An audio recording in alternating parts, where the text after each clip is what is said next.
I find myself out of balance, out of range a lot, like, but I know it'll come back a little bit. Come with time. Yeah. Definitely come with time. But it's funny because I get people commenting saying, Shaun, you've never trained a day in your life. And I'm like, no, I have. That's why I want to get more of this footage. Yeah, but I bet you them people that are saying that have got no followers, they've got no picture on the Instagram, they've never trained a day in their life. Yeah. They have no idea how hard it is and how tough it is to even get into a position to be in the gym training with people. Yeah. People don't understand how hard it is. And you can be a keyboard warrior all you want with no picture and no followers, but let's be real, with they get in the ring. No. There we go. So don't even worry. Any years ever have trolls like that, don't even worry about them, because their existence only happens when you let them be existent. Yeah. Do you know what I mean? That's something I need to work on, because I always think, well, if this was real life, you wouldn't say that shit, you know, like, and it's like I'm still, maybe because I'm a bit older, so I'm like, well, fuck you, you know what I mean? Or like, damn it, I'll meet you at the park. You know, they send messages to me and go, I'll come down to your gym. I'm like, you know, I'm 37, I've got 2 kids. Shut up. But then it's like, you know, I'm working on me. Your pride. Stop responding. So that's the Scouser in you, that. Yeah. From Walton. Yeah. So we're from Walton. We grew up the same area. Yeah. And it's you start maturing when you're able to control that, innit? Do you know what I mean? Because there's probably loads of times where you could have went and met them. Where 10 years ago you probably would have. Oh, no. Yeah. You know what I mean? But yeah, I just think to myself, like, I'm getting offended and triggered by it, because it's like, no, but you don't understand, I've been sick this, and it's like I'm having to justify myself, but then I'm like, you know what, just let the footage and my journey do the talking. So I know I'm not perfect, but I want to document the journey. Who wants to watch someone who's perfect?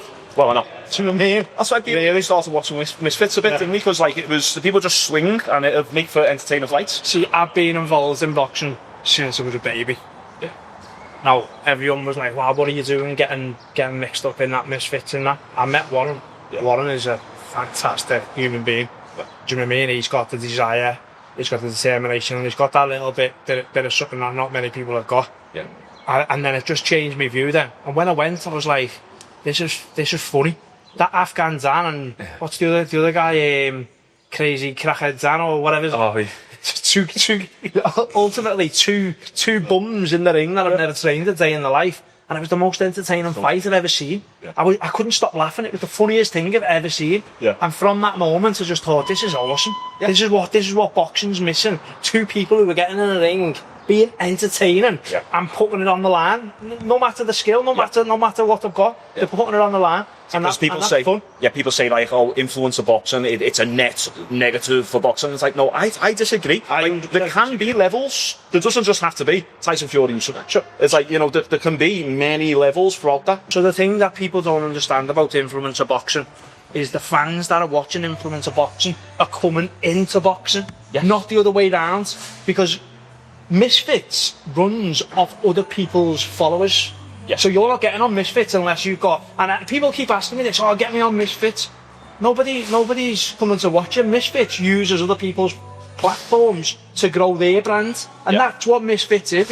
It's bringing people to the sport. It's not taking people out of boxing sport. No. It's bringing more views and more eyes. So Misfits is very clever. They've got some good boxers on there. Some of them are getting actually really good. Yeah, you've got some really good boxers. Anderson Silva was an Olympian, and he's on there now. He's getting loads of fans from Misfits, which would have never have watched boxing in Gabriel Silva, Anderson Silva's son, he fought on Misfits as well. They got smashed. I know. They got smashed by Anthony Taylor. Anthony Taylor, yeah. He's good. He's good. See, this is another thing. What people keep putting Jake Paul, KSI, and they keep going, fight Canelo. Fight Canelo. They've had 4 or 5 fights. Yeah. What 4 or 5 fight professional boxer would be put in with Canelo? So that's an unfair judgment. Yeah, it's not fair. Now, a fair judgment is Jake Paul versus a 5 fight professional. Yeah. He probably destroyed the 5 fight, so is he good? That's the question. Like, well, he had 2 fights against pros, didn't he? But then there was still that, like, there was still that little thing of, well, he was 38, he was a taxi driver, he lost in the last 3 fights for the fighter he fought. So I just think if he wants to be legit, he's got to continue fighting like people his level as me. But then I was saying on my channel, for him, it's like there's no money in it. So it's like, does he keep just... Well, this is the problem with professional boxing. I'm going to do a little things on this. Now, if you're a professional boxer, you're going to box somebody who's coming to lose your first 10 fights. Yeah. Now, Jake Paul's been boxing people who want to beat him. That's true, yeah. So who's running on a fair level? Yeah. DAZN, who's getting their boxers to fight somebody who's running away because they're fighting next week. So what's more decent? Someone who's going to beat you or somebody who's going to run away? Yeah. And that's what all these high incoming pros are doing. And that's why no one wants to go and watch it, because they're going to watch the good, crazy up and coming pro going run around after somebody. Yeah. No one wants to see that. Yeah. I mean, and he's entertaining, isn't he? Like, so people give him loads of hate and all that, like, but, like, and I know he's defeated, like, retired MMA fighters and that, but I can see the appeal. Like, you know, he's marketable and he knows how to market. So people tune in to watch him lose. He's entertaining. Yeah. That's the key.